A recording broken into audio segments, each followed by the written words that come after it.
Are you ready, kids? Get your parents' permission, check your mailbox, and grab your shopping cart. It's time for the Adventures in Collecting podcast. I'm Eric. And I'm Dave. Welcome to Adventures in Collecting, where we talk toy news, culture, and hauls, along with our journeys as collectors. Hello, everybody, and welcome back to the Adventures in Collecting podcast.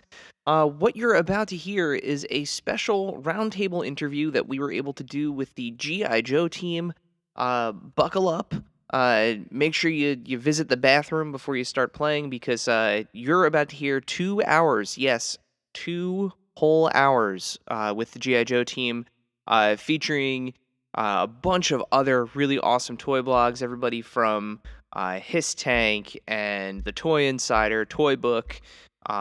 There's a lot of really great questions, some really great answers, and of course some brand new information about what's to come for the rest of 2022 and even into 2023 and beyond. So with that, let's cut away here to the interview and hear from Lenny and Emily on the G.I. Joe team. First of all, hi guys. It's nice to see and hi, Eric. Talk to you again. So I have to, my brother, Dave, who couldn't be on the call today, asked me to prioritize this question for you guys. So now that Sarge is back in the fold, are there plans to bring back any other famous faces like William Refrigerator Perry? You know, that seems like a great question for future us to be able to answer. It's been so much fun to get to start working with Sarge. This contract has been underway for quite a while, so I'm honestly 100% shocked that somehow the news wasn't leaked and that we actually got to have this amazing surprise moment, which was so cool and so kind of unusual for us. But I think that as you know, the line keeps ramping up, there will definitely be more collabs in our future.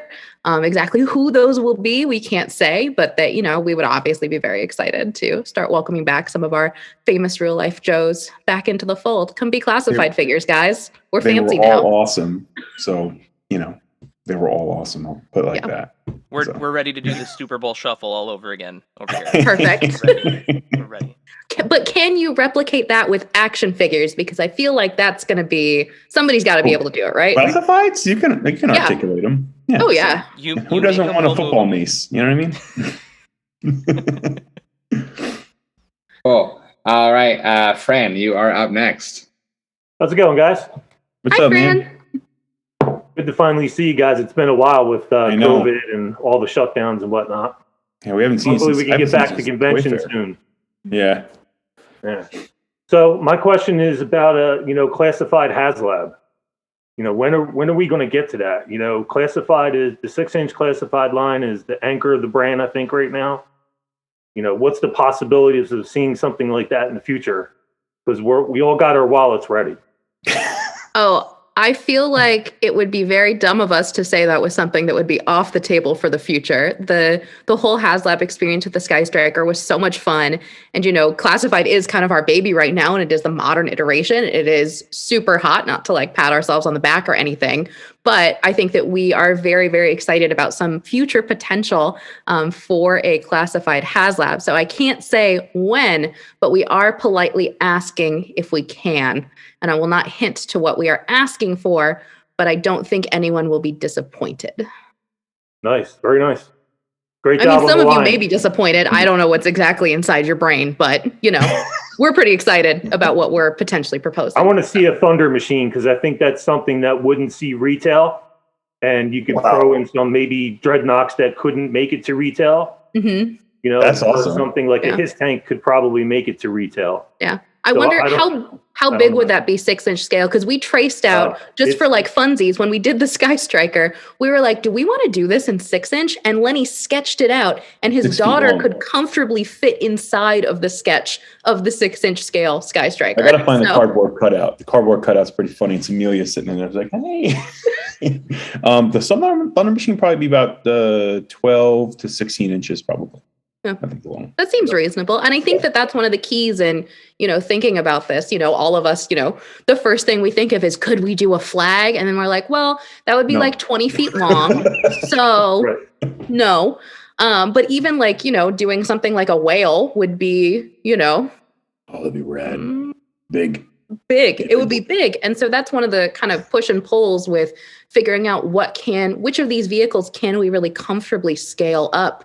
Not to necessarily say it would be a vehicle and not one of the play sets, but I think that there are a lot of really fun things that we will be able to explore in the world of classified HasLabs. And I promise that is definitely something that we are really excited about being able to bring to the table. I think another tidbit that's kind of fun to like think about too, it's like to help read tea leaves and stuff. It's like, what is affordable for people? Like there's a threshold. I think we've seen with some of the HasLabs and some of like even like other companies and some of the items they're doing, like you can just kind of read the room and you see what's too expensive. And then I think that takes some things off the table. Unfortunately, like I would love to do Rolling Thunder. Right. But could you imagine? But yeah, like you start or like a Terradrome or something, but it would be like, enormous. You'd need like a full room for a Terradrome in 6-inch scale. Yeah. You could do a Terradrome. You just do one section. And then if you buy 10 sections, you can put it together. Perfect. It's a kid's bed. Yeah. I wonder if we could do like maybe the middle gets like a beanbag chair or something so you can turn it into like a seating piece for your living room. It's incredible. Cool. All right, Chris, you are up. Hello, guys. Long time. Great to see you again. I have, first of all, amazing reveals, by the way. I had a blast watching that segment. And you guys are always so fun and just, it's such an entertaining watch as well. So I really enjoyed that, watching you guys. It's great. I think out of all the brand teams, I think you guys have, I don't know, there's just something a bit more fun that I enjoy watching about you guys. Not to take anything away from anyone else, but I love you guys. Anyway, loads of questions. So I'll just jump to one that's kind of formulated, that's probably quite important for most people watching, or, that will be watching. With the recent reveals of the Marvel Legends, all kind of non-plastic packaging, and also knowing that Hasbro are kind of going towards the non-plastic across the, like on more of a, larger scale, including G.I. Joe. I was wondering if we're going to be seeing in the near future that apply to the classified brand and what that might look like for classified, please, and thank you.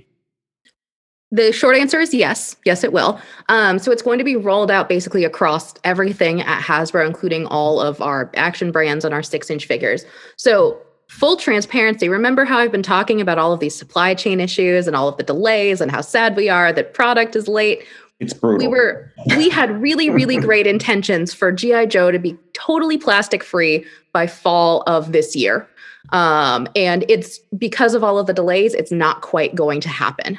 So what you're going to see is that some of we'll have exclusives that are plastic free that may not have been delayed as much, that will still have, the Zorana Dusty Crimson Guard wave that came out will be the last mainline wave with plastic packaging. Okay.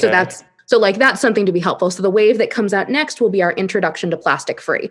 Sure. We're really actually pretty excited about this change in packaging because we are looking at it as an opportunity to give a new experience for fans. So we're thinking, okay, without a plastic blister, G.I. Joes come with so many accessories. How can we really make that into kind of an exciting experience? And we showed it a little bit with the Viper 3-pack that we did. That was that e-com exclusive.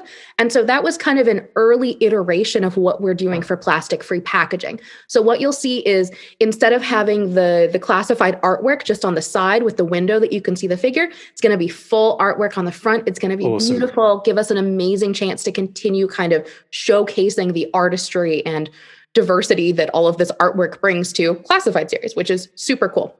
But then in turn, we were like, okay, so what are we going to do inside to really make this a special experience? And so we gave you a little bit of a preview, but inside now each of the boxes will actually come with, Lenny, what are we calling them? Like a foot locker, like a little storage friend. Yeah. That will be actually a box. Can I show them one? Is it one for a figure we've revealed? It's for a character revealed. Yes, that's fine. So they'll look something like this. Sorry, my light is ruining it. That's amazing. It'll be a different color depending on your faction. And then it has, I don't want to give the reveal away of the number. But it'll look like that, right? And then inside, wow, it's empty currently, but you'll have all over graphic wrapping paper that has G.I. Joe classified logos and Cobra prints. Amazing. And then all your accessories will be in there. So make sure when you do it to unfold like you're getting a Christmas present. And then what we're going to do is everything that's a PVC part will be packaged within cardboard so that it doesn't warp. It actually might help warpage even more. But we have to find out in time to see how that actually goes. But yeah, what I found, it's pretty cool. And what I actually do is with my samples, I throw them in here. And I keep my samples in the little boxes, which is pretty rad. And we even put like a little keypad on there. When you say samples, you mean toy samples? You don't mean my toy samples or anything like that. I'll keep them here and sort them. So it's like a nice way to kind of sort your extra stuff. And we talked about it too. Like it kind of creates. I gotta keep on closing the number here. Yeah, you already blew it. It's fine. Yeah, we know what it is, mate. Yeah. Okay. Yeah. So, anyways, basically, you can set them up and stack them, and kind of have like almost like a loading dock, kind of like battle area, which I liked about it. And then the color is really cool too. So, that's what they look like.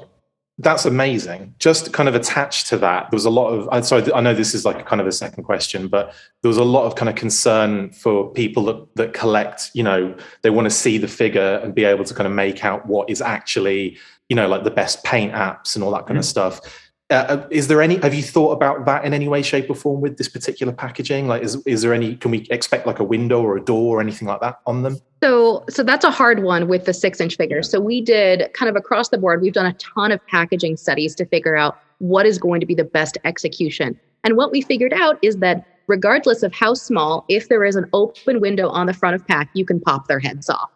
And so to us, the worst experience is you going to the store and finding all of our figures now headless because people have gone in and just stolen their heads. So what you're going to have on the box is, they're totally closed box, which is something that you'll see across all of the 6-inch figures at Hasbro now. So this is exactly, thanks TikTok. So we don't want to, we want to make sure that you're having the best experience possible. So it'll be kind of flat across the board. The only exception to that, I believe, will be Transformers on some of their items, just because you can't pop their heads off.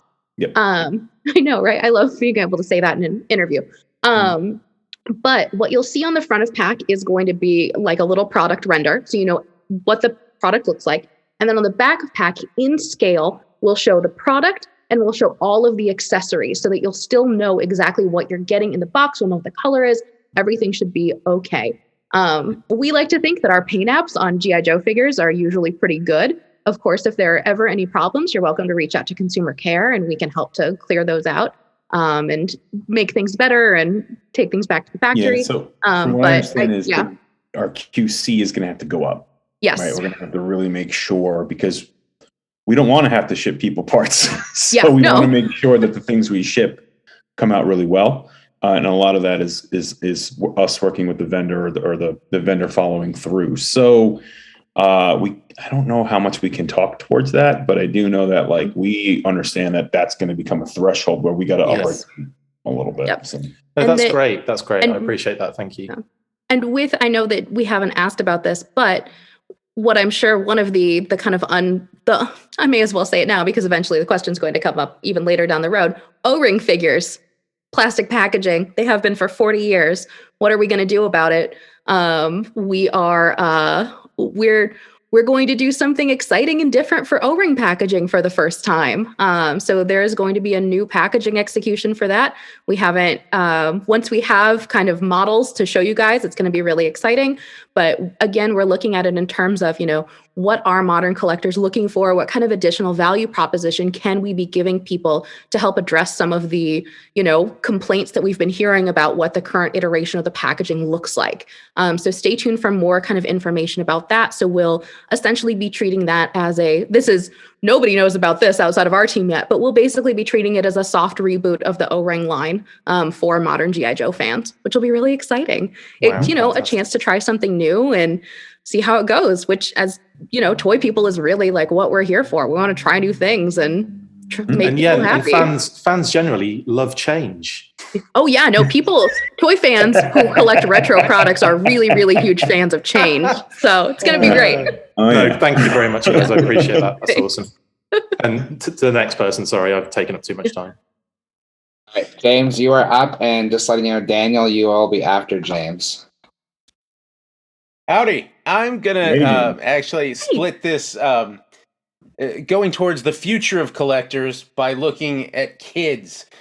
We've spoken on some of these calls in the past about the legacy brands and, G.I. Joe being a big one that is going to require a new generation of fans down the line, namely kids, to keep this going for the future.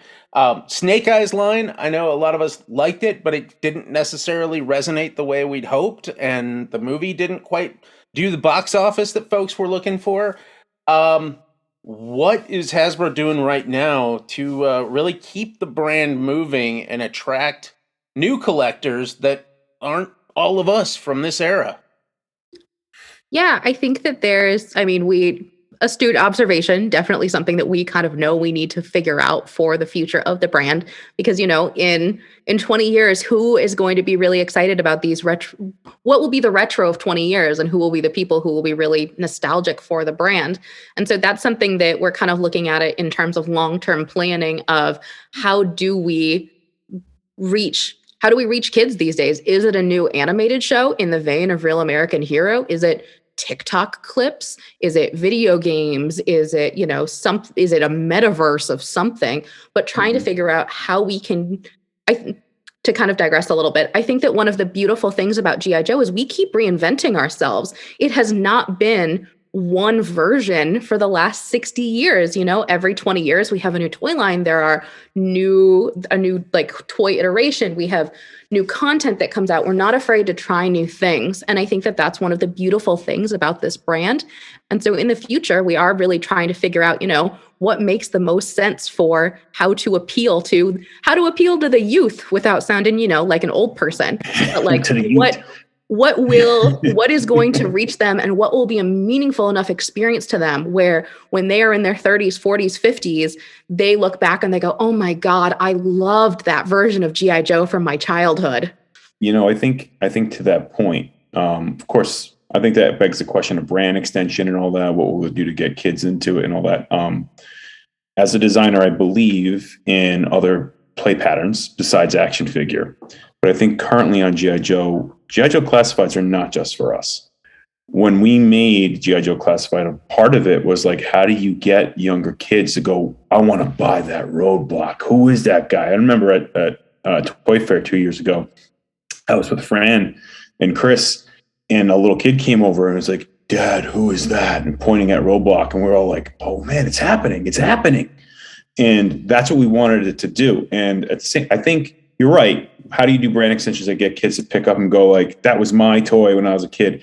But I suspect, hopefully, if we did a good enough job where kids will pick up that Roadblock toy that they got, that their dad bought them, like now, when they're like in like 2042. And they'll go, I got this Roadblock toy when I was like 5 in 2020. So I'm hoping the cycle continues, because at the end of the day, action figures are action figures. I remember when I was a kid with the kind of action figures that always resonated to me. And I'm like, G.I. Joes are top notch, right? Because the articulation, the details, the aesthetics, all that stuff. So hopefully we are continuing that legacy, and hopefully we'll, kids, when I'm old and gray and, there's youngsters making G.I. Joe, like when they're older, I have a collection of these vintage classifieds figures. Hopefully that happens again. And then the next designers make the next thing, which is like whatever hologram action figures or whatever by that time. So who knows? So.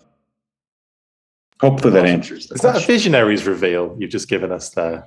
The power of magical light. Right? How it goes. Stay tuned. Toy Fair 2023. All right. Thank you. Yep.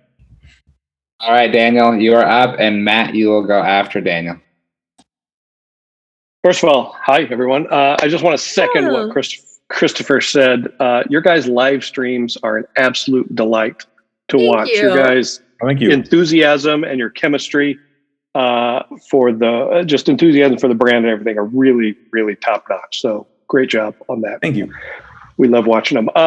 Question that's been asked before, but it was earlier in the line. Are we any closer now to troop builders on Hasbro Pulse? Oh, yeah. Pulse really likes us. Like, without being just super cocky about it, Pulse is really into us. So we're actually working on a kind of an extended presence for G.I. Joe on Pulse. So stay tuned for kind of what that will look like heading into the new year. But we're really excited about some of the stuff that's going to be coming up, and we're hoping to kind of continue that expansion in the future. And, once we're kind of, we're still a baby line pandemic baby. We've only, this is like third year that we're going into. It's so hard to keep track. But I would love to get us to the point where we can start doing kind of the Marvel Legends approach of, simple coffin boxes, cheaper troop builders that maybe one accessory, one dude, but that people can just buy at the wazoo, which is, I don't know if you guys have seen some of the collections of alley vipers and bats that are going on right now, but they are incredible. And we hear you and your excitement for troop builders, and we definitely share that excitement on the team. So I think that 2023 is going to be a really good year. Great. Thank you so much. Without giving too much away. It looks like it's me next. I will third everyone. It was a great presentation. Thank you. Kudos to the Sergeant Slaughter. I forgive me if this has already been asked. Because I might have missed one or two questions. On Sergeant Slaughter, that was such a huge hit for me. I'm a giant wrestling fan anyway, and so I feel like there's so much crossover between those markets by their own. What was the biggest challenge in developing that figure, even just kind of bringing it to the classified line in general, because he's such a fan favorite? And looking at the landscape of WWE and AEW, is there someone you have on your dream list you'd love to bring to this line? Yeah, and across the continent, everybody. Did you? Oh my God, it was incredible. Sorry. No. Is there someone that's on that dream that you'd love to bring into figure form in that line? So I don't know all the characters' names. My buddies took me. I don't follow wrestling as much as I used to in the Attitude Era, because I was in college at the time. Yeah. So Stone Cold and all that. But the Dinosaur Man was incredible. I'm just gonna say the Dinosaur Dude, so good. But yeah, sorry, that guy was awesome, and I just love the intensity of it. Sorry, I got excited because AEW. I'm a new fan. Yes, awesome. Yes, I am all about AEW now. The hardest part, from a design standpoint, was getting him right. There are other Slaughters out there, but there are no real American Slaughters out there. So we wanted to make the real American Slaughter. And if you notice in the design, I tried to make him feel like he was coming out of the cartoon. I wanted him to, I mentioned he was like, you guys are eating bonbons and playing video games. That episode, he comes walking in and just beats the crap out of everybody, and everybody's doing push-ups because they're afraid of him. That's what we were trying to do with him. The hard part about that was finding a reference for his face, because he's an older gentleman now. And back then, when picture fidelity, I was trying to find pictures of him. It was so hard. And then it was him iterated into a cartoon. So you'll notice in the sculpt, it's going to be like him younger, cartoonized, but classified real, if that makes sense. So he's still got his jaw. I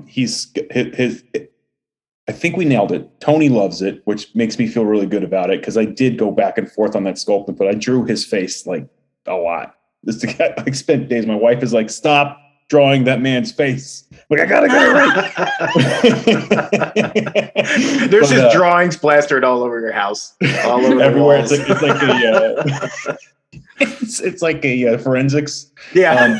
But I think we got it right. And Corey, I forget who he used as a sculptor to work on it, but the sculptor did a really good job. And I think from a design standpoint, it's like getting his likeness right. And then what he should come with too. I think he comes with some fun stuff. You'll find that his price point's really good too.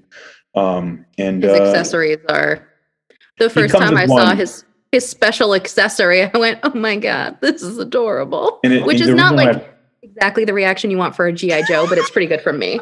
But it's there because I remember the commercials as a kid and being told to buy G.I. Joes by this awesome wrestler dude who's calling me a maggot. And for some reason, I'm like, yeah, I need to go get them. Yeah, Mom, Dad, can we go to the toy store now? So yeah, it's a nod to that. But I think from a design standpoint, that was the hardest. Emily, from a marketing standpoint, anything you think? Yeah, Sarge is so sweet, and I truly was terrified that he was this like larger than life, angry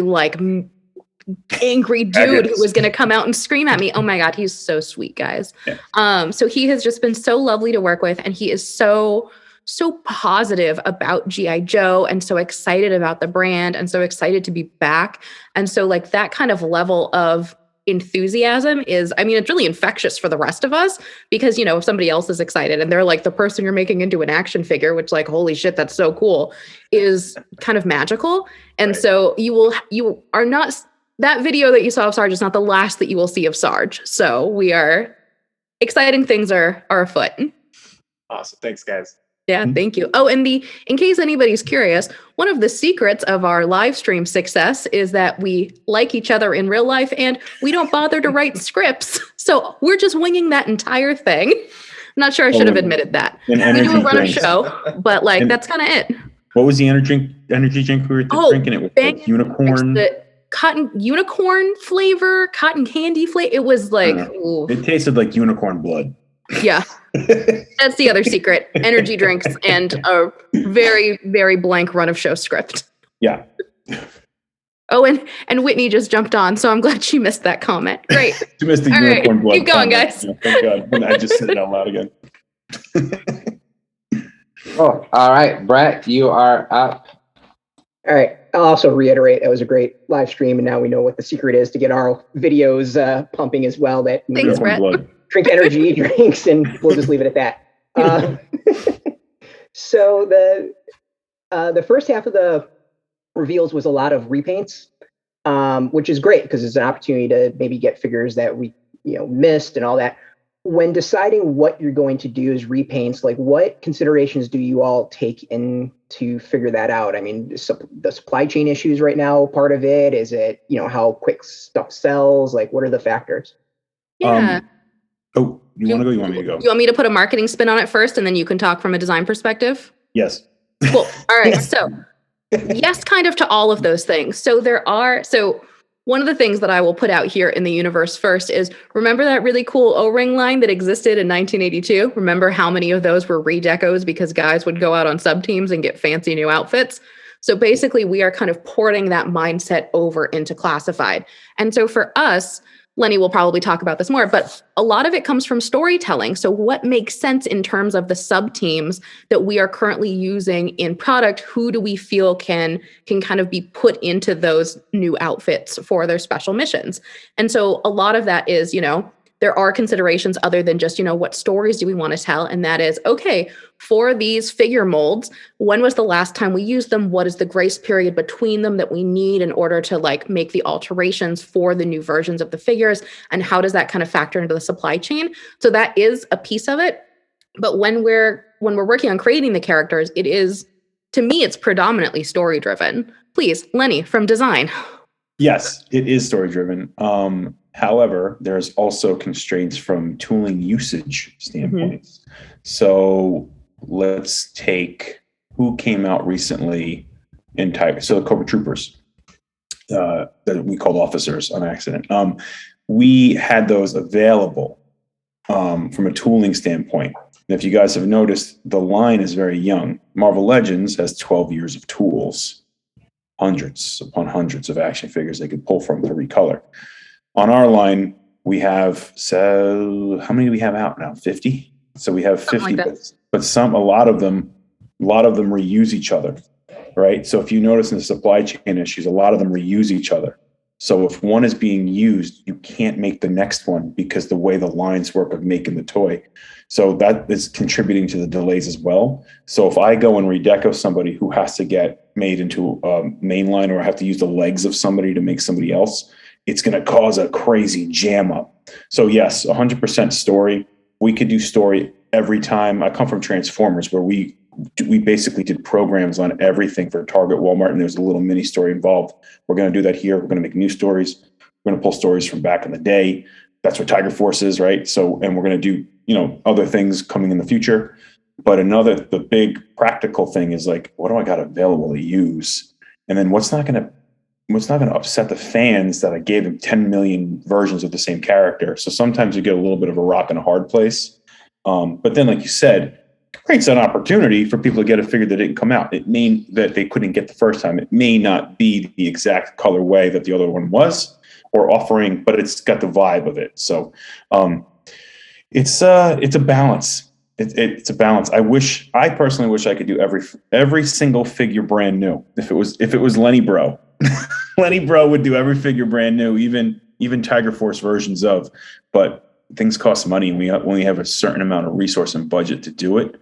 So I have to be a grown up and budget it. And to reiterate, those are going to be officer figures, Lenny.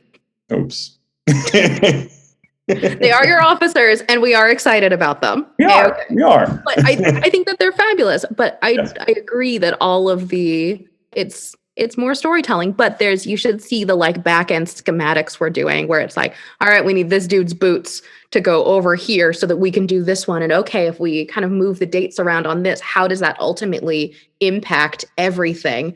And so we refer to ourselves as the little brand that could, but that's one of the ways that we're able to do what we can, which is pretty fabulous. We're just building up our library, and I wish we can go as fast as people would like it to go, but it's just the way, we have to do it right. Otherwise it'll crash and it will burn. So. Yeah. Is that aggressive for this meeting? I didn't mean it that way. That's fine. We've said worse things. Hey, okay. Yeah, it's true. Cool. Scott, your turn. All right. Hey, everybody. Scott Zillner here with Toy Wizard. Just glad to see everybody. Emily, you're on G.I. Joe now. Does that mean you're not going to come out to Power Morphicon, or are you still going to make an appearance? Hey, Power Morphicon sounds like fun. Send me some info. I could always be down for a fun trip. Awesome. I mean, I know you guys wanted to talk about what you revealed, and you've been derailed a little bit by everybody else's questions, but I'm going to try to keep us on track. And you've said several times the special accessory for Sergeant Slaughter, and he's holding such a wonderful, nice belt on his shoulders. I would just have to assume we're going to get something shiny in that box, but we're not going to say. Can we go over these the repaints exclusively to where they're going to be released at? Tiger Force Duke, I'm assuming that's Target for Cobra Island, Tiger Force, Python Patrol. Zartan and Storm Shadow, those are going to be the retro cards. So that's going to be another Walmart special release. That leaves our Renegade version, Snake Eyes, is a fan retailer to be everybody gets that Snake Eyes? I may as well just say it. He's actually mainline, so he'll be available everywhere. Okay, there we go. Yep. Awesome. I thought it was interesting that we got that version of Snake Eyes when the Commando version could have been such an easy repaint, Lenny. No, it couldn't actually, because parts availability plus. Well, that's a great thing you brought up, and which I never thought of. That head is brand. I wouldn't use the Commando Snake Eyes head for that, because if you look at it, there's some subtle details that are really different. And then he's actually, I remember my friends would always call him rock climbing. He's actually Ninja Force, so he's got a lot of ninja details on him that I'd want to make brand new. I love Ninja Force. So we kind of have a policy where it's like, if you can't make it right, don't make it, because I want to make things from the source that are as accurate to what they're trying to emulate as possible. And that even goes for things that are brand new and novel that haven't even been in line yet. Like if it's like, I don't know, we're going to make up new character has to be done right. You know, even if it's a partial, right? Like you got to the story has to come. So yeah, I agree. I wanted that was my Snake Eyes when I was a kid. That was my first Snake Eyes. Like it's a really good one. It was the first one not to give us all black Snake Eyes. And at the time, for me, it really threw like, what are you doing? Why are you making him like this? And after a while, you're like, no, he's cool. You know? I remember being on the stoop at my parents' house in Staten Island. The stoop. That's right. I call it a stoop. And just rock climbing with him. Again, I thought it was rock climbing Snake Eyes. And like, I remember just stopping. G.I. Joe's, I think, had this effect on all of us. You would stop and just look at him and just look at all the details and like marvel at like how cool this is. And somebody made this thing. And he was one of them that like just really got me pumped. And don't get me wrong, I have looked at how to do that. I've done iterations on how to do that figure already. Cause I mean, he's my Snake Eyes, but ultimately I scrapped it. I was like, I can't do this yet. We gotta do it right. So yes. And I didn't mean to be blunt in the beginning, but it was like, no, I want the right parts. But it's coming. It's coming though. I would assume we would have gotten a new head sculpt for that. Yeah. As, you know, when this guy's time comes along, we'll get the stuff off his chest, which would be really cool. Oh yeah. What about Sergeant Slaughter? What's the idea for deployment on him? How are we going to get Sergeant Slaughter? That one is still a secret. Oh, okay, I mean, it doesn't really matter, right? I believe I need to double check on that one, but I believe it's fan channel. Fan channel for Sergeant Slaughter. I think it's fan channel. So it'll be fan channel and Pulse. There's a chance that it's also Amazon, but don't quote me on that one yet. I would hope not unless we got some supply chains taken care of. But there will be plenty of them. And then the Blue Ninjas 2-pack is an Amazon exclusive. That was not on my list. How did I not write that down? That's a really good version of Blue Ninjas, especially with the heads. That gives us, everyone has to buy 2 right off the bat. Sure do. Yeah. Perfect. Thank you. Some of us even more so when you give us a troop builder that is actually another troop builder with the Blue Ninja 2-pack. Yeah, and I think that we were I won't give away the game, but we were like a little bit worried when we did our troop builder 3-pack. We were like, oh my God, this is really expensive. Are people actually going to be excited about this? And I think we saw it sold out in 25 minutes, which is incredible. Even, I mean, like Crocmaster and Fiona sold out in like 6 minutes, but that's like phenomenal for us. But it's really cool to see kind of a positive fan reaction to doing those multi-packs. And I think is further encouragement for us to continue that in the future. Yeah, you can keep throwing troop builders at us all day long, and we will never stop buying multiples, like you said, of alley vipers and bats. There's no limit for how many of those we can have in our collections. Would you say there's a threshold within a year? Because when I'm planning, it's a question for you guys. Is there a threshold of troop builders within a year, right? Because I'm like, there is no threshold, Lenny. There you go. There's your answer. Okay. Yeah, I would say the collector's biggest issue is the fact that we can't buy enough of troop builders. Okay. I myself have one single bat. I don't have an alley viper at all, and I have a single bat. And he just has his regular yellow version bat. We don't have the orange bat or the red bat or our fire bat or our jungle camo bat. We can never have enough bats, alley vipers, troopers. It just goes down the line. There is no limit to those that we could buy. We are cognizant of the fact that fans do tend to buy more troop builders than maybe like a single, like you may only need one Zorana, you may want like 5 alley vipers. And so we are going to be working with Pulse in particular in the future to see if we can start raising some of those purchase limits, especially on Pulse exclusive items, because if it's the only place that you can get a troop builder, we want to make sure that people can actually troop build with them, because that's really important to us. And And also we've seen some of the comments about bats and alley vipers still being hard to find, or people seeing like lone gung-hos that are places. We promised that bats and alley vipers have been steadily shipping out since December. So the odds are if you can't find them, it's somebody has already bought them at your store, which is kind of wild. But I think that it's every time we release figures, it's further incentive for retailers to continue upping their order quantities. And that's what we're seeing steadily year over year. People are ordering more and more of these to make sure that we can fill that fan demand, which is awesome. It's exactly where you want to be. Like, oh, people want more of these? Awesome. Let's make more. I was going to say, thank you guys very much. I appreciate it. And of course, thank you for doing the roundtable too. We really enjoy having these times to have one-on-one talk with you. Of course. Eric, you had something, man. Sorry, I was just going to say, to answer your question, like, I think troop builders, like, if you look at it in terms of, like, commodities, right? Like, if you're going to a grocery store and you want tacos for dinner, chances are you already have taco shells at home. Like, you're just going out to get, like, the meat, the cheese.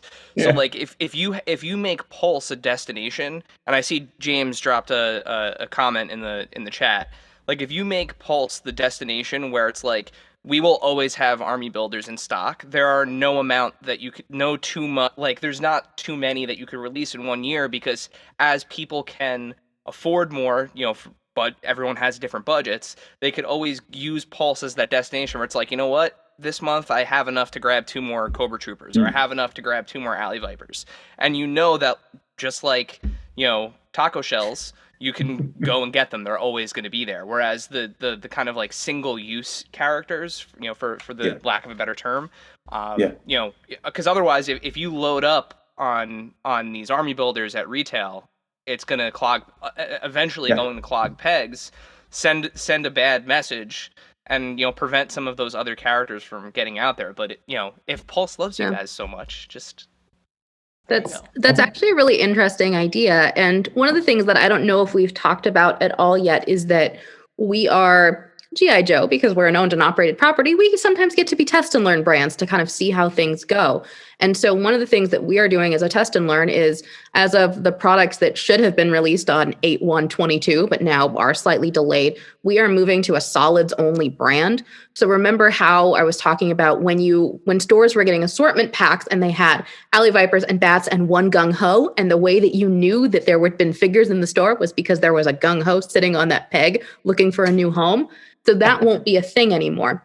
So all of the figures will be solid packed in one box of just those figures. So there will basically be dedicated pegs at retail for each of those figures and boxes, which I think it'll be something exciting. It'll be something new. On mainline, that's going to roll out in 2023. And then exclusives, that's already started to happen. So for the entire year for 22, so like that Tiger Force wave that's coming out, those are only available in solids. All of the Walmart retro card backs only available in solids. So we're trying it out. Retailers seem excited about it. But what that also means is when we've been manufacturing both the assortments and the solids, you have to divide your manufacturing time up for those. And so traditionally what happens is the assortments go to brick and mortar stores and the solid packs go for e-com. It's easier to fulfill pre-orders if all you have to do is, pull one out of whatever box instead of sorting through to figure out, oh no, where are all the gung-hos that we need? And so what we're hoping is that this will also because we've seen in the past, we've done pre-orders on items, not necessarily just on G.I. Joe, but across all the brands, where sometimes you'll have figures hit store before your pre-orders are fulfilled. And that's an assortment versus solids kind of a thing. So now we'll be able to hopefully fulfill those. You'll see things hitting brick and mortar and pre-orders fulfilled closer to the same time, which is, happy for everybody. That's all. We all want things to be a little bit more easy. That's a terrible way to phrase it, but we're hoping that will help as well. We've been living through the 2020s. We need things to be easier. Yeah, really do. And now, a word from our sponsors. And now, back to the show. So, one of the things that I thought was really interesting, in the live stream, was when you guys were talking about the Crimson Guard and the fact that you kind of made that late stage change to the scabbard, and the fact that it could be, ported into the hip as well as the backpack. And you mentioned that you guys make changes throughout the design process, as you kind of get to play with things. So what I was curious, because it seems like that one came like really late in the design process, that the way that you were discussing it. Are there any other big changes to like figures that we either have already or figures that have been announced where like you got one of those EPs and you realize like, oh, it would be so cool if we could do this, and like how far along in the process, like the latest that you guys have had to make a change like that? I'm thinking.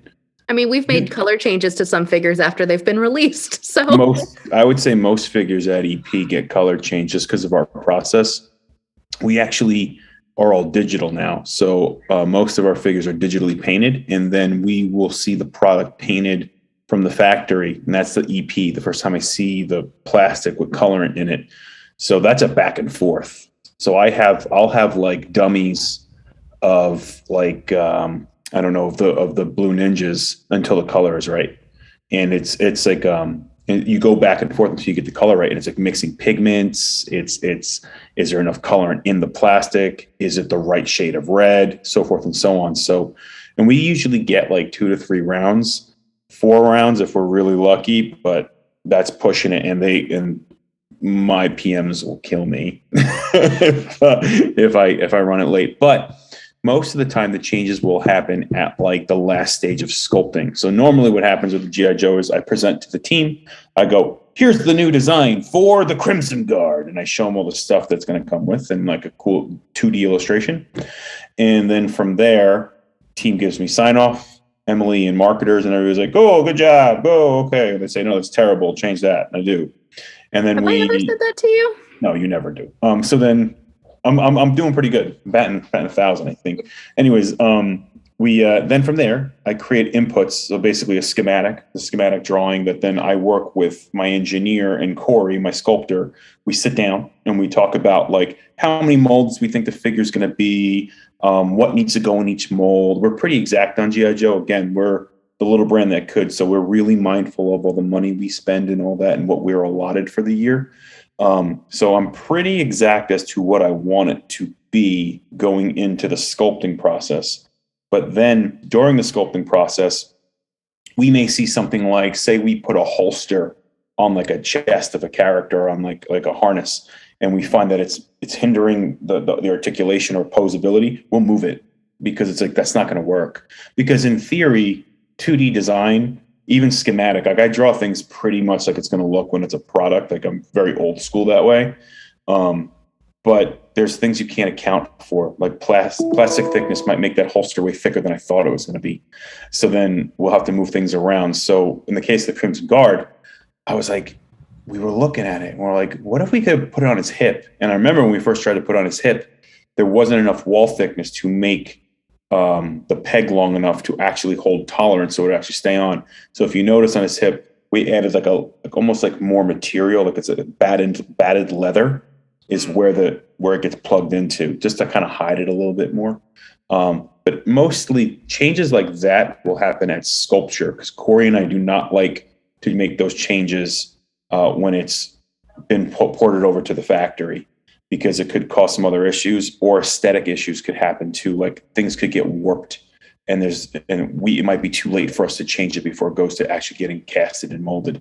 So I would say the last change of sculpt is where a big functionality change will happen. But we do work with our partners in Hong Kong and China to make minor tweaks from say an arm isn't articulating all the way, we'll cut some meat out and stuff like that to make things work. So if it's not aesthetically going to hurt the product, we'll do that with Hong Kong and the vendor. If it is going to hurt aesthetic of the product, we make sure that gets done by us, just because we're going to be, we're a little closer to it and we know aesthetically what it has to be. So it has to be done by us. But if it has to be something that's more functionality and you wouldn't notice it, we work with them on that side. And again, we're on this thing until it goes into a box. So, it's changes can happen pretty late, but for the most part, the Crimson Guard, that happened at sculpture phase. Hopefully I didn't rant too much, but No, I think that's fascinating. I think one of the things that I think most collectors don't realize is how many steps are from like, where the product actually comes out of your brain onto paper, and then the next step and the next step. Like, I don't know if you guys are allowed to, but like, it would be awesome if you could post one of those like exploded like schematic views of the figures, just to kind of show like, this is the kind of stuff that goes into the thing that is now on your shelf. Like, I would love to see that. I think we can. I know the Transformers team's been posting stuff up, and we're pretty like on GI Joe. Like we do. Like I literally have drawn every single GI Joe that's out to date. It's kind of why I love the job. Like this is like I'm in heaven. Like this is like what I wanted to do this ever since I'm a little kid. I've been doing it since I'm a little kid, right? So, I would think it would be cool. I wonder if we can, because some of that has trade secrets on it. We'd probably have to strip it of call outs and stuff. But for you guys to see what it's kind of like a mechanical drawing, really. It's like I show the views, and I try to do it as verbatim as possible as what's going to happen in the final product. Now 2D drawings may look more pleasing than a 3D sculpture.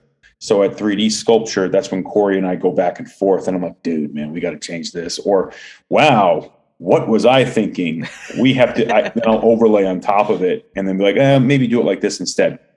So I think we can. It's just a matter of what our rules are. But I know the Transformers team's been putting stuff up, which is pretty cool. Lenny, let's work on this. And remember how we've been hyping Yojo June for like 4 months? Maybe we can do something for Yojo June. Maybe show the Crimson Guard. Oh, that'd be fun. Yeah, cool. Thanks, guys. Yeah, no problem. All right, Fran, you're up. Oh, I was wondering if the brand team had a chance to check out G.I. Joe March Madness on his tank. I will be honest, I have picked up a second brand recently, and so I have not had a chance to check out his tank. How is March Madness doing? I'm gonna go look right now. Yeah, we ran like a bracket, just like the NCAA tournament style, and we had the fans vote. There it is. So. Oh, fun! Classified series most wanted. All right. Serpent's been there, right? Yeah. Yeah.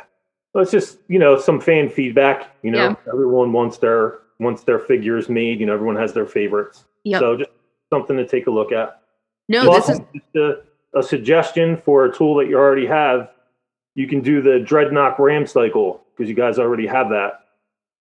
Ooh, that'd be fun. Some repaint. People would love that. I know people are looking for more vehicles in the line. Mm-hmm. I know it's probably be a lot easier to put out smaller stuff.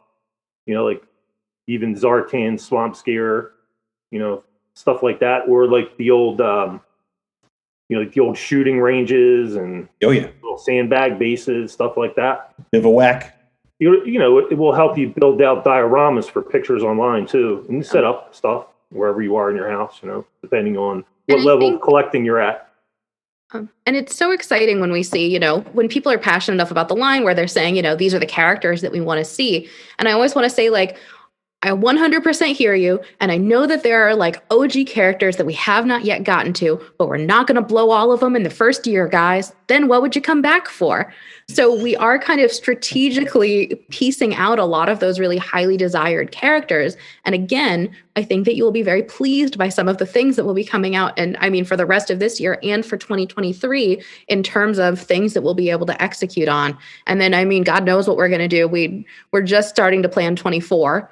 In terms of like what stories are we going to be telling for sub teams and where do we want classified series to go? Because we really kind of look at classified series as kind of its own little G.I. Joe canon universe where, we're trying to tell this story with toys and we're trying to give everybody the best experience that we possibly can because so much of G.I. Joe is story driven. And we think it really does help with those dioramas to be able to have like the accessory pieces and have kind of stories that tie together in ways that make for, compelling shelf displays, compelling photos, really cool stuff that people can do.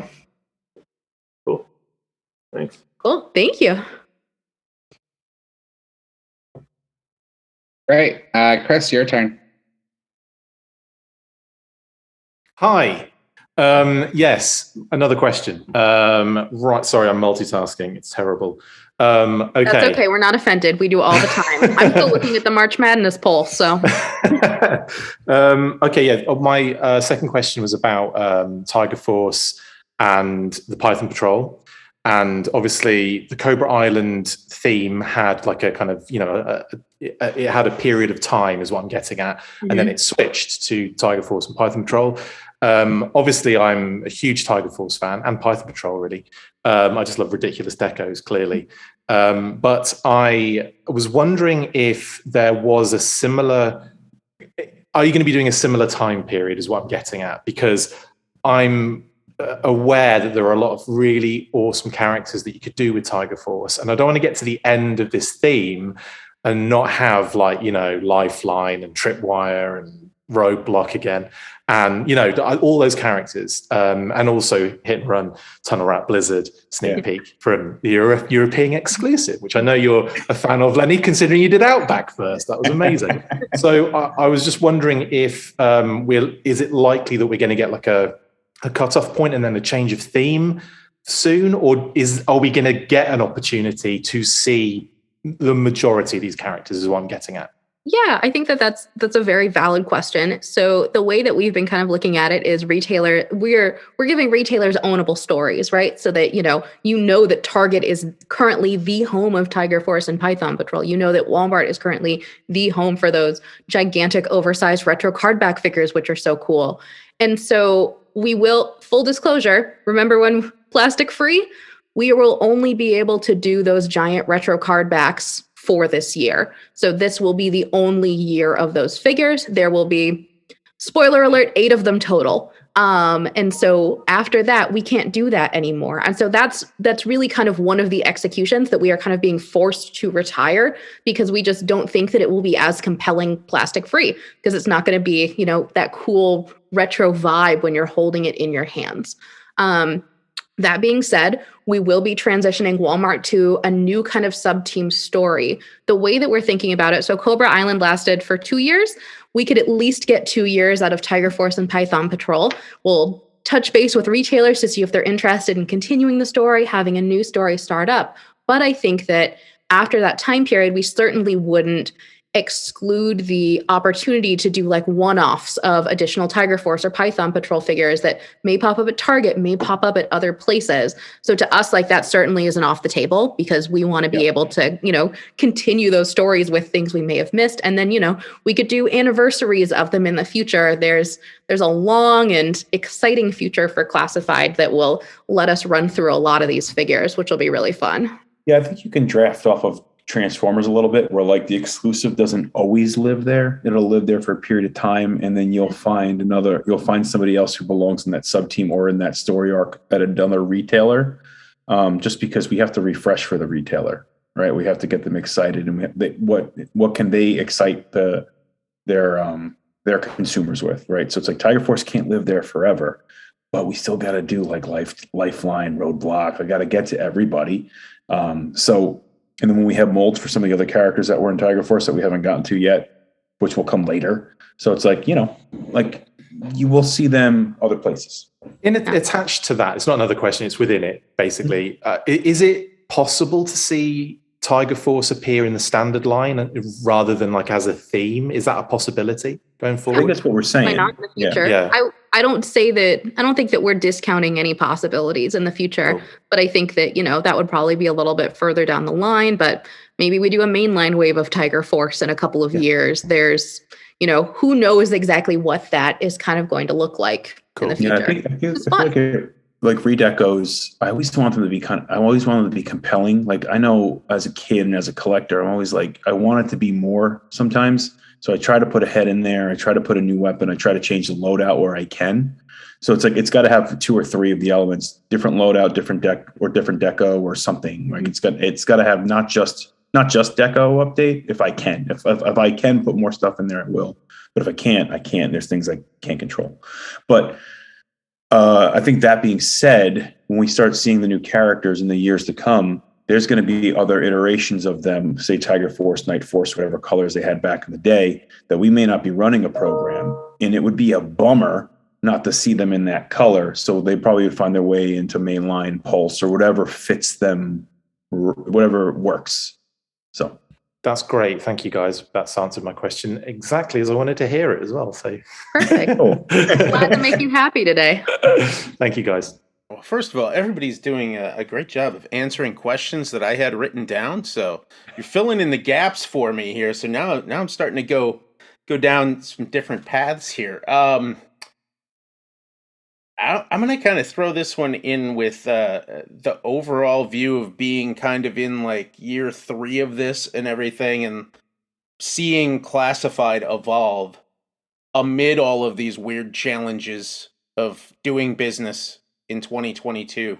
What are the biggest obstacles you've run into working on this line, and what are the biggest rewards that you've personally come across in working on this brand the last couple of years? Ooh. I came into the line about, 6 months after we'd announced product. No. Yeah. Oh my God, time has no meaning. Okay, so I came onto the brand a year ago, June. So do the math yourself. But we all know what was happening from fan sentiment at that point. We totally underestimated the success of Classified series, and we did not make enough product, and maybe some robots were buying them all from Target. And so fans were frustrated, and they were upset that they couldn't get these figures, and they didn't understand why this was happening. And so I think one of the challenges for me when I came onto the brand was, oh God, how do we make people happy again? Like, how do we say that we're working on fixing this? How do we convince all of you that we are on your side, we have your best interests in mind, and that we are not just trying to totally screw you over as like a big corporation? Sorry, Whitney. And Whitney's our PR person. And I feel like, so that was my biggest challenge of, what was the sentiment going to be about this? And I was, full disclosure, terrified when we did our PulseCon panel. So it was the first time that all of you were seeing me as part of G.I. Joe. And it was either going to go really, really well and everybody was going to love it, or it was going to go really, really poorly and I was going to be the girl who ruined G.I. Joe. And so you have no idea how happy I was that it went the good way. But I think that, we were very, very incentivized to figure out how to fix things, and that it really did boil down to supply chain issues in a pandemic, and nobody thought this line was going to be as popular as it turned out to be. So I would say we are now manufacturing 5 times the amount of figures that we had originally gone to market with, and that's kind of under what retailers want us to do. We just can't meet the capacity. We have had to increase the manufacturing times twice over to meet demand for these figures. And so that's one of the things that's also being kind of factored into taking longer to get us to shelf. I mentioned it a little bit on Tuesday, but stores have kind of set quantities that they need in order to start shipping out product or to put things on shelf. And the bigger stores like Targets and Walmarts or GameStops that are chains will wait until they have those bigger quantities in. And so the larger the quantities of figures that are ordered, sometimes the longer it takes to get out on shelf, which means that it will be a better experience for everyone once they are actually on shelf, because you're not going to have like one Walmart setting one place and nobody else can get it. It's that everybody will get them at approximately the same time. So we are really trying to create the best possible consumer experience for everybody to avoid that frustration. We know that there was a little bit of a swing and a miss with the Alley Viper and not pre-ordering. We learned our lesson. We will execute pre-orders on everything now, and not just necessarily leave it up to stores to do it however they want. But I think that's really kind of what this is about. It's learning from what has happened. It's okay, we need to make more figures. It's all right, we got to pre-order everything. Okay, the supply chains means that our transportation time is now twice as long because all of our product is stuck on containers in like a port somewhere. All right, how do we address this? And so I think I got way off track, but I think for me, that was kind of my biggest challenge coming in of like, okay, how do we level set expectations and how transparent can I be with everybody about this? Because I want all of you to know as much of what we know as possible without like giving away trade secrets or whatever. But like, we want you to feel like we care because we do, and that you're kind of part of our crew. But I think the best part for me so far has been getting to work with this amazing team. Like, we are We are a small team, we are a scrappy team, and we are close, and we get pretty obsessed about the products that we work on. And it's kind of across the board that all of us feel that way. And so it's been so much fun. I spend so much of my day with Lenny, and it has been so cool to watch him work and see all of the amazing things that he is putting into these figures and the little fiddly details that he talks about. It's been wonderful. So I wouldn't trade this for anything. I would ditto pretty much everything Emily just said. Like in the beginning, I mean, like I met Chris and Fran. I know you from Transformers and all the cons and stuff. And like, you guys remember how nervous I was when we were revealing? I was like dying. I was like, oh my God, I'm going to hate everything. Yeah. And again, I had that fear. I'm like, am I going to be the guy who killed G.I. Joe? And I remember the first toy fair that they were out. We were all standing there looking up at it, and you were asking us our opinions. It was great. Yeah, and we were brutal and negative and brutal. They were hemming me up. But no, like, you know, from the onset, even before we had a figure line, like it was like my boss at the time, Jared, was like, Lenny, go ideate what G.I. Joe is going to be. Go. He's like, spend all your time on it. Like, that's what I talked about. Like, I did all these iterations. I did 2D drawings. I did kit bash drawings. I like went nuts. And it was kind of my dream for a minute. And like, that's what, oh my God, I can't believe I had this opportunity. Like when I first got into toy design, I was like, my sister was a fashion designer. She's like, you should go do toy design at FIT. And I was like, what's that? She goes, well, all these drawings you do, you can make them into real stuff. And I'm like, oh my God, that's awesome. So then I applied, got the job. And I always loved G.I. Joes. I was always a G.I. Joe kid. I tell you guys, I would pull them apart, put them back together, redesign, always designing. And the fact that 12 years into my career, about 12, they were like, hey, go do the thing you wanted to do as a little kid. I was like, yeah. And that's what was, oh my God, what a cool experience. What, like, I can't trade that for the world. And I feel so blessed to have had that opportunity. I'm starting with the positive. I should have ended with the positive.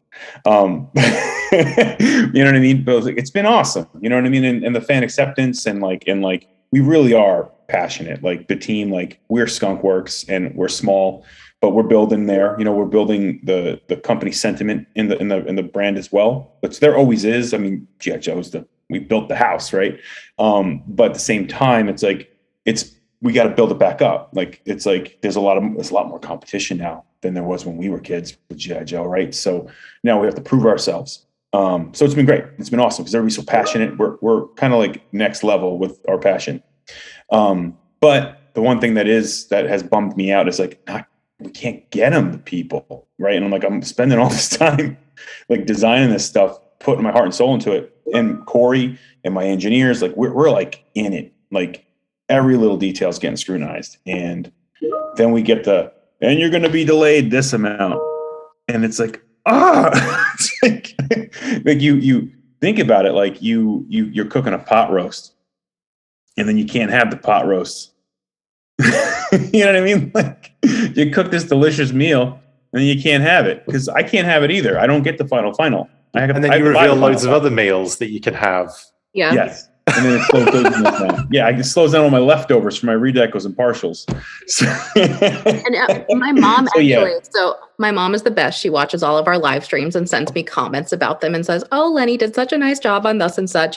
And she screenshotted a comment and she was like, "This is so funny." And it's somebody going like, "I love my pre-order collection." We're like, yeah, that's kind of what we basically warned everybody is that we are going to end up with overlapping pre-orders that would not have necessarily been a thing according to our original on-shelf dates if those were still able to happen. And it's been hard and it's been frustrating. And we have been working incredibly hard, everybody on the team, to figure out how we can make the best out of this, what we can do to fix it. And I think that we're in a much better place than we were 6 months ago. But now it's kind of it's the trickle effect where, okay, we're going to have we basically had a 6-month delay and that all of that product is going to start hitting shelf. And then, oh my God, we're going to have all of the 23 product too. So I think that starting in the fall, like things are going to be good for G.I. Joe on shelf I think pending that China doesn't shut down again. If it perspectives it, I've been doing toys I got my 15-year plaque. It's a big 15. I think 16. I got that last year. So I'm doing it for 16 years. I remember when a weak slip was a big deal. And that was before the pandemic, right? So it was like, you're going to have a weak slip on that product. And it was like, oh my goodness, a weak slip. But now you guys are seeing the delays we're getting. It's like, this is completely unprecedented, right? It's like, it's very stressful for us. I feel like maybe I'm being a little too open about it, but like it stresses us out like crazy. And I know it stresses the community out like crazy too. So we're right there with you. It's bugging us out too. But hopefully you guys are patient with us and you'll be there with us through the run. But yeah, it stinks really bad. So no, my watch, yeah. Lenny and I can basically talk forever. We'll just keep running our mouths. And then Eric, now I have time to show you my second creepy doll that sits in my window. Did a lengthy Adventures in Collecting podcast where my creme de la creme story at the end was my haunted bride doll, and I got a lot of Instagram messages about her. I'm surprised you're not recording from your haunted attic with the fall away wall. So, spoiler alert, I bought a house in last August, and it's a house from 1948, and there was a windstorm one day, and I went upstairs to the attic, and one of the pieces of paneling had fallen off of the wall, and it turned out there was a secret crawl space in my attic. So you're like, all right, Emily, no. So you shine a flashlight into the crawl space, right? Because I'm not going in there. And there's a rocking chair that's knocked over with a bunch of pillows stacked on top of it. So at this point, you think, all right, attic ghost, we'll just kind of leave this situation here. So my 13-year-old niece, Vanessa, came to visit, and my mom told her about the crawl space, and she's like, Auntie Emily, let's go figure that out. One of our family friends was here, and they were very brave, went into the crawl space, and we found an empty HD TV box, which means somebody has been back there recently, 3 really ugly framed paintings, the rocking chair, 3 pillows, and a wedding dress. Like a wedding dress in a box, like somebody had preserved the wedding dress. I have a lot of questions about it too. Then we were like, oh my God, who does this wedding dress belong to? So in the most normal thing I possibly could have done, it's a big attic space. I don't have a lot of stuff up there, so it's pretty empty. In the middle of the attic, the rocking chair is set up with all the pillows and the portraits around it. And the wedding dress is on a hanger hanging from the rafters so that it kind of moves in the breeze. The train is all spread out. So that's my attic. Welcome to Cranston. Wow. I thought you were just telling us about a film you saw the other day. That's incredible. Yeah, I like to keep a couple of weird ones tucked away just for occasions such as this. Is so creepy. I am legit creeped out. Not to plug my own podcast, but if you want to hear in detail about the creepy doll, definitely go listen to that episode because, boy, does that have a story. So, yeah, it does. This segment is brought to you by our friends at Chubsy Wubsy Toys. A traditional mom-and-pop toy store in Little Falls, New Jersey, Chubsy Wubsy Toys brings you the best new toys from the brands you love without the hassle of pounding the pavement searching for them at larger retail stores. Visit them in person at 106 Main Street in Little Falls, New Jersey, or online at ChubsyWubsy.com. That's ChubsyWubsy.com. And tell them Adventures in Collecting sent you. You guys have been commissioning so much incredible character art for the line. Is there a possibility of seeing that released some other way, maybe higher res? People would use it as, backgrounds, wallpapers, icons, things like that? Yes, we're working on that. What's it? Classified Series Artist Series Collection, I believe is the official name. Franchise will tell me if I'm wrong, but it's getting its own logo. There are plans to kind of do a rollout program around it to better leverage that art because it is so amazing. And I do think that, it's unusual to have a brand that commissions a different art piece from a different artist for each figure that we do. But I think that is one of the really cool things about Classified and, kind of represents the hodgepodge and melting pot that is G.I. Joe is to be able to have, if you so choose, to have those boxes art side out, to see all of those really cool different snippets of character art that do kind of come together to form this amazing line. So yes, there are plans. Yes, we are in the works. And yes, we are excited about it. Awesome. That's great news. Fabulous. I got to step away, but thank you so much for your time. Really appreciate it. Keep up the good work. Thank you so much. Thank you. All right. Brett, you're up. My question's basically been answered. I was going to talk about the supply chain and the impact of that and maybe lessons learned or maybe positive ways it's helped you all. Ooh, positive ways it's helped us all. I think it's given us a little bit more time to reflect on the line, which is kind of a weird way to think about it, because how am I going to formulate this to sound like I know what I'm talking about? Sometimes I start talking and I don't exactly know where I'm going to go, and I just kind of hope I'm going to get there, but I haven't had any coffee today, so I'm lagging a little bit, so I'm stalling for time while I formulate a sentence. But so from a development standpoint, we're on track with all of the development for our products. So it really is kind of the manufacturing kind of end piece, but it's created this kind of product gap, and it's given us a little bit of extra time, which is interesting and not something that we usually have. So we actually had like a month where we kind of got to sit down and reflect and figure out like, okay, this is what we think is going on with 22. How is this going to impact 23? Do we want to change any of our character selections? Do we think that this is the absolute strongest offering that we can put out? And so I think it's given us a little bit more reflection time, which is not something that we would have had if we had kind of kept going at a regular pace, I guess. That's not a particularly amazing answer, but I think that it's been interesting to kind of take a little bit more time and see if there's anything that we want to change. And we did change a couple of character selections because we felt like it was a better kind of representation for what we wanted the story that we wanted to tell with the line for 23. Yeah, I'd say that, and it gave us a little bit more of a hardcore crash course in the back end of development, like from after we're done on our part, and understanding where pieces are and where they're going and where they're getting moved to, and then becoming a little more savvy to avoid stuff like that as it might approach. Because back in the day, we wouldn't run into this stuff. It's just the world, right? The world right now, things are shut down for weeks on end. So it's like, how do you avoid a slip? What can you do to not tie something else up with something else? So, I think it's a great learning experience. It's just, it's a lot of the boring stuff that we're learning, but it's boring stuff that will help all the fun stuff later, like the character selects and sculptural detail and stuff like that.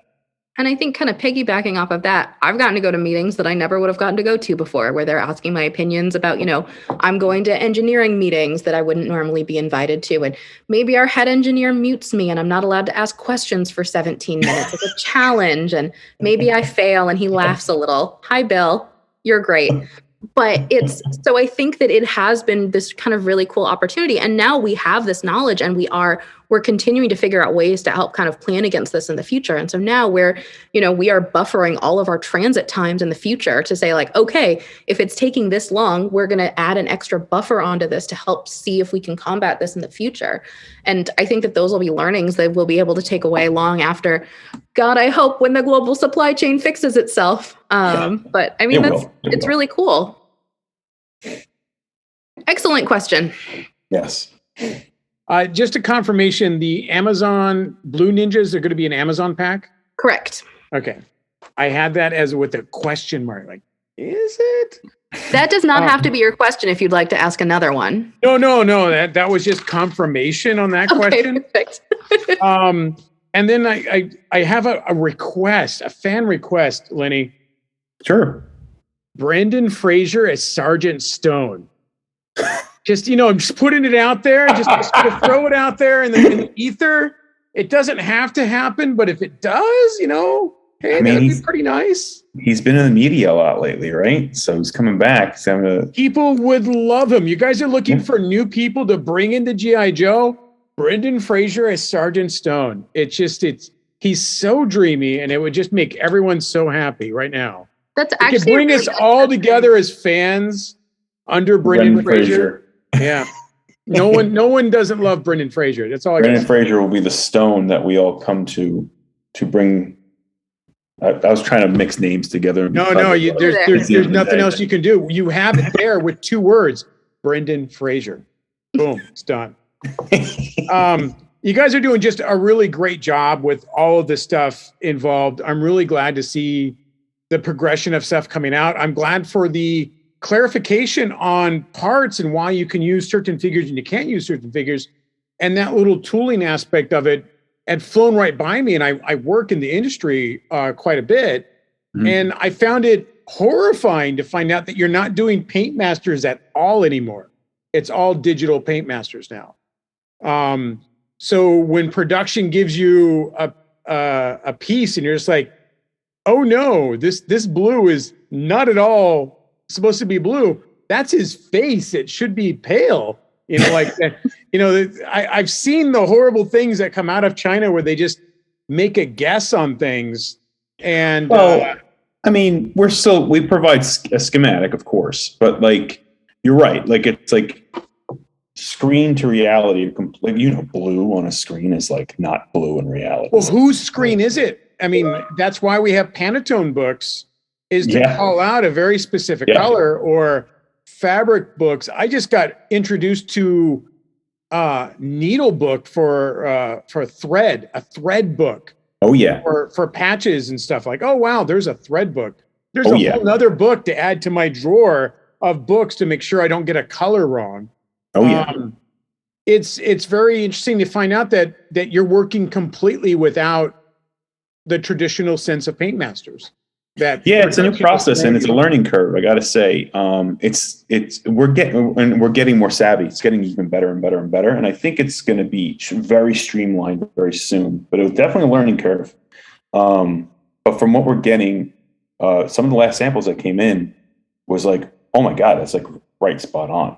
Right. And it's like, it in a way, it could help speed up the process, right? It could buy us a week here, buy us 2 weeks there. So I think it's really born out of efficiency is why we're really doing it. So I think the efficiency is going to get there. However, it was a learning curve on the collector brands in particular, because of how intense we have to be, of how much things have to look exact. But I got to say, the Dusty in particular came in. We're still tweaking him a little bit from what you guys saw. But I mean, the last sample I just saw, I'm like, oh, okay, he's done. And that was like the second sample in. So and thank you for the goggles on the helmet and another pair of goggles for the face. Like, that was that's we great. Almost didn't have that. We almost didn't have that, but we fought for that. We're like, you know what? They're gonna stretch. And that would suck. You know. Yeah. So I know with the Cobra Troopers, that's an issue I've already had with my goggles. Is that putting them on the helmets and putting them on the dudes, they stretched out a little bit. It's where we learned it from, actually. Because we were like, because at first we're like, it'll go back because it has some give. But I think I don't know if it's actually the head is the Cobra Trooper head is so dense. The durometer is so dense that I think that like there's no give in the helmet. So there's no give and take, essentially. So basically you're putting those goggles on a jig to stretch them out. And then they'll never go back. So we learned it on that one. We're like, it was actually Corey. Corey was like, dude, we got to do 2. I'm like, you're absolutely right. We can't. So we ended up doing that. There was a little extra cost because you got to paint the goggles and then you got an extra material cost and stuff, but it was totally worth it. So. And good news, if you are a ding dong and don't realize that which set of goggles you have, you can stretch the smaller one to go on his hat. Yes, you can. Yeah. Let's just not talk about that. Yeah. Let's forget we heard that completely. You guys gave us an update on a bunch of the figures that were previously announced in renders, going back to the last live stream. Are there any updates on the Kamakura figure that was announced a few months ago?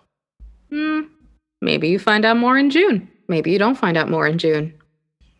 Maybe you do. Yo-Joe June. All right. Yo-Joe. That was one of the questions. So, cool. Yeah, June.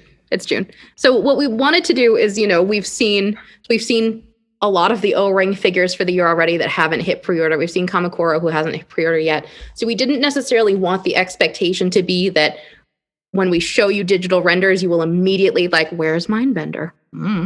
So we didn't want the expectation necessarily to be that as soon as you see one of the digital renders, you will get to pre-order it exactly the next time. But we promise that they will all be going up for pre-order. I saw somebody say, did they decide to pull Kamakura from the line? No. He's still there. He just hasn't launched yet. So it's okay.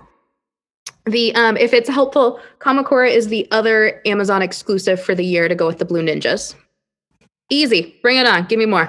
That literally just made it worth it for me to stay on for that last 10 minutes for that answer to that Kamakura question. Excellent. So, thank you so much. Yeah, I think Fran's muted. Fran, you were muted, but it looks like you were talking. Oh, were you excited? I just had an extra question. The Please. retro carded Zartan, does that color change? No. He does not. Only the PulseCon version color changes. The color changes, so you guys know, it's like an additional 65 deco ops to do that. He expensive. Yeah. Is there any updates to what figures releasing next? Since I know a lot of the pre-orders are scrambled, is there any inside intel on what figure we can see that's going to be hitting soon that you guys would know about? Because a lot of fans are trying to figure out what's next and what's coming in terms of what people will get shipped out to them next, or what we're going to be pre-ordering next. What we're going to receive as pre-orders? Is there okay, so next up, the first Tiger Force wave that we did at PulseCon, so all of the PulseCon figures should be coming really soon.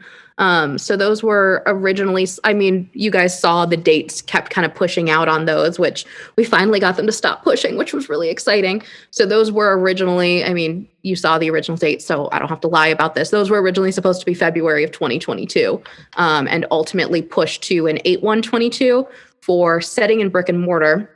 I believe that the way that it's working is as soon as warehouses get all the stock they need, they'll be able to start shipping those out on pre-orders. So my guess is that we will see pre-orders fulfilled before we see those hitting brick and mortar, because those still are, the mainline assortment is still like in an assortment box. So Target and Walmart can just wave that into their pegs. But those should be the items that you see coming next. Okay, and great. Then the next O-Ring 2-pack, the Cobra Troop Builders, should be coming soon. This goes back to, again, the live stream, the fact that you're introducing the a Tiger Force version of the Ram cycle for the first time and kind of updating the lore with new things. And Lenny, I've asked you this before, but now with some new things coming into the line, are we any closer at getting new original characters that will make their G.I. Joe lore debut in the classified line? I want to. I keep on saying I want to, and I think yes. It's just a matter of I think it's weird. I got to sit down and then think to myself. I'm like, does somebody want this or this? Right. So again, I think I mentioned this to somebody when I was kind of make gifts for people essentially, right? Like my job is to make a gift. Like, what would you like? What do you know? So I try to make things that people can relate to or want or have known or have some context with. That doesn't mean that new things are off the table. It's just that when I'm weighing out the risk reward, essentially, we got to kind of, I think what leans more towards things that people are familiar with. So we'll do a character that people are familiar with over a character that people are not familiar with. And if we do a character that people are not familiar with, we have to see the where the opportunity fits best for that character, so that they can thrive, essentially, right? So, man, I would love to do a bunch of new Joes. I told you guys all I used to do as a kid was customize and draw them, right? So it's just a matter of where does it strategically fit, right? So it's yes, but I could not say when. I think too, you were talking earlier about ways of getting new generation, new kids into the line. And I think right now, it's fun to see how you're taking all of these nostalgic, heroes and villains that we played with when we were kids, and giving them kind of a modern spin, like giving Lady J a GoPro, for instance. Yeah. I think those kind of modern spins are, tracks into getting younger generations to kind of resonate with these characters. But I think the way to really get a new generation is with the new generation, right? Making new characters that really take advantage of modernity and really kind of draw in new audiences, and plus, like, I think you're preaching to the choir here with the audience that you have in front of you currently. But new Joes are new Joes, and like that was so exciting as a kid, like when before the internet. I mean, that's what they were doing to us when we were kids. Think about it. Yep. Like the Dreadnoughts look like a little movie that we all probably know and love, right? So it's like they were totally fashion designing, and I say it a lot. G.I. Joe's fashion brand. So it's like you got to look at like what's going on in the world and what's cool, like pattern wise too. Like all of a sudden, the patterns got neon colors in the mid '90s and early '90s. Weird. So definitely, that's why I love the brand so much too. Like you can play into the world around you to do innovative design. It's not necessarily something where you always have to iterate something that was made in the past. We can update stuff, hence the first wave, right? So, I think so. I think we'll get there. Again, it's just Emily will probably double confirm. We have to just make sure that the bet is there. You know what I mean? Yeah, but I think it's going to be great, and when we do it, it's going to be amazing. Can I jump in one more thing? That tuned in. I'm literally almost out the door. The Dr. Mindbender. Mm-hmm. That was fantastic. Yeah, it is. Oh my God, is that not a great figure? I know some people were upset that he looks like how he used to look. That's what you've been arguing for this entire line. He's not only looks how he used to look, he's better than I ever dreamed. Really, really is. Fantastic. I never even thought I would grow up to be a man with the Mindbender mustache, but I am. And to see him come to life. Well, it was an interesting one. That was an interesting one too, right? It's like we talked about it. We're like, should we update him?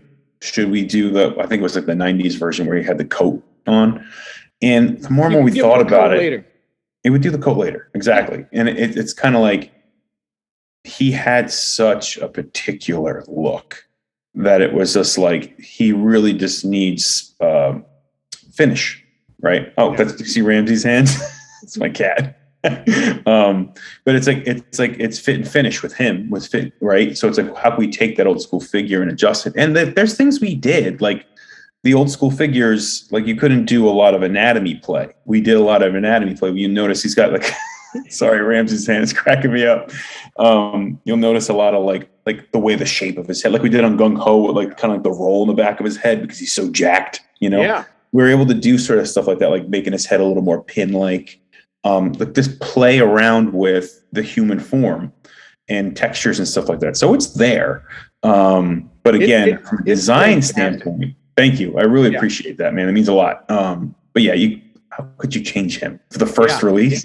Like, you know what I mean? I don't know why are so people upset that he's jacked. Like he was jacked. Like he's supposed to be an interrogator. And the people forget about that. His file card is he was a Cobra interrogator. The cartoon made him a scientist. He did CRISPR before CRISPR. Yeah. Right? Like this guy he made an emperor. You think he can't make himself jacked? Like you know what I mean? So we talked about that too. Like maybe he should be more of a lean body. And we're like, no, we gotta go jacked. No. So yeah, great. buddy. Yeah, it's seriously my favorite upcoming figure is that Mindbender figure. Thank you. That's awesome. I think you're going to be pleased. I can't wait to show his stuff. He comes with some funny stuff. So I'm really looking forward to it and looking forward to that road pig sometime down the road. I'll get to him. What monstrous bodies look like in the G.I. Joe line. So speaking of which, like I want to do things right. For me, road pig has to be brand new, spanking everything, one and done. It's got to be huge. Absolutely. Thank you guys again so much for bringing so much passion to the line. Us old school fans, us new fans, we really appreciate it. Thank you again. Thanks for coming, man. Thanks, Scott. All right. Where's that Dr. Mindbender going to be available? Is that a PulseCon exclusive or? That's a great question, which I'm not allowed to tell you yet. Okay, I don't think anyone knows that yet. I had to sneak. No one does know that yet. Yep, that one is a. I'll check and see when I'll be able to tell you that information. Okay, great. And an accessory for Dreadnought. We definitely need grape soda cans. I know, right? Like, we need grape and chocolate donuts. You need to get a little chocolate donut box and a grape soda can. You got to get that in there somehow. We need grape soda cans. 100%, like crushed soda cans and stuff too, because it's bashing them on their heads. Like that's a staple. You know what I mean? How many times has that been in the comic books? I know. I'm 100% with you, and I think that goes to say on sometimes we don't have the money to make a particular character, right? So we just shouldn't do them, because I don't want to release something and then we didn't give it its just deserves, what it deserves to be put into it, just to get another character out there. Because it could come out stinky. You know what I mean? Like, you need the right body type parts. You need the money to make new parts that are particular to that character. And on G.I. Joe in particular, I'm actually finding it's a lot more like a Black Series line than a Legends line, right? Because the reuse is actually not as much. We're like in the middle from a standpoint. Like, there's commonality between parts, but a lot of the characters back in the day, parts were sculpted right onto those parts and pieces, where later on you started to see the reuse stuff. The reuse stuff happened on the original 13, of course, but then there was like, oh, let's just make brand news. And then you started seeing characters that were mixes and matches of each other. So I'm finding the same thing now on the 6-inch line, right? Where it's like, you can't just take the gung-ho vest and throw it onto somebody else and then call it a character that has a very particular look, right? So that might be an opportunity for a new character, right? So again, when the money is, I keep on saying money, but when the funds are right, the resources are right, the time is right, then we can get those characters going. And I think ultimately people appreciate when you do something, do it right. Don't do it because Right. I just think fans would appreciate that accessory. Like the Dr. Mindbender loadout, it's so vast. There's so many cool parts, the brain, the pump, and like all that stuff going on in there. Some kind of deluxe pack, you could throw that in there. I mean, maybe, I can't wait to explain how those work too. That'll be fun, because we had some fun with that stuff. Cool. Thanks. Yeah. One last thing, Hasbro Pulse online, right? Is there any way we could get 3X shirts? Because I haven't been able to order a shirt, a G.I. Joe brand shirt, because I'm not a big, chunky guy. I'm just big and tall. And I only fit in the 3X. Let me ask them about that for you. Yeah. Maybe looking into getting a few of those in the store. Yeah. And they're cut small too, so I know what you mean. And we try to be as inclusive as possible with sizing. So I'm sure that, yes, let me see what I can do. Sure. Thank you. I appreciate that. I would love to order every shirt that you guys make. I would order one of each. Maybe something else to think about. A lot of people are 3D designing things. Yes. So maybe there might be a way to put out something for us to print at home that, some kind of design that you could give us to print with our Joes, like a Foot Locker, even if it's a Foot Locker, something. Yeah. That's an interesting proposition. We with the times changing and everything, like technology, everybody's 3D printing. I know I do it for things that I don't think you guys are going to make, So I've been printing vehicles. I mean, and just some of the stuff too is incredible. Like some of the stuff that these guys are making. Vehicles. Yeah, and I think it's weird. It's like, I think it's a bigger conversation for us, right? Because it's like that's opening up 3D source files and stuff like that. So we would have to be. It's a different animal for the company as a whole. And I think there's definitely people talking about it. It's just a matter of how do you implement it in a way that is, I use the word strategery, that has strategery behind it. You know what I mean? Like you need a branded Hasbro 3D printer that you can, sell to the public. Yeah, there we go. Or like a subscription service, a 3D file subscription service or something. Yeah. Something like that.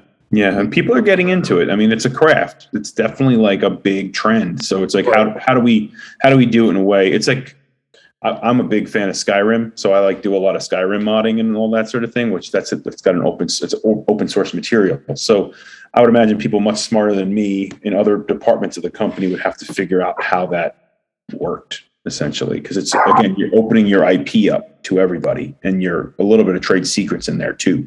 So how do you do it in a way? What's that? There's a lot of things that you guys would not be willing to do, but G.I. Joe, I think out of all the brands that exist, not even outside of Hasbro, it's the most customizable brand. Yeah.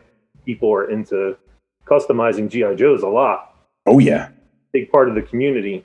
So it's just something to think about, Yeah, it's very cool. Anyway, thank you for your time. I really appreciate it. It's been eventful, and I had a good time. And we actually got some really good information. Awesome. Thanks for joining, man. Good talking to you. Thanks. Good. I can't wait till we get back to actually in person.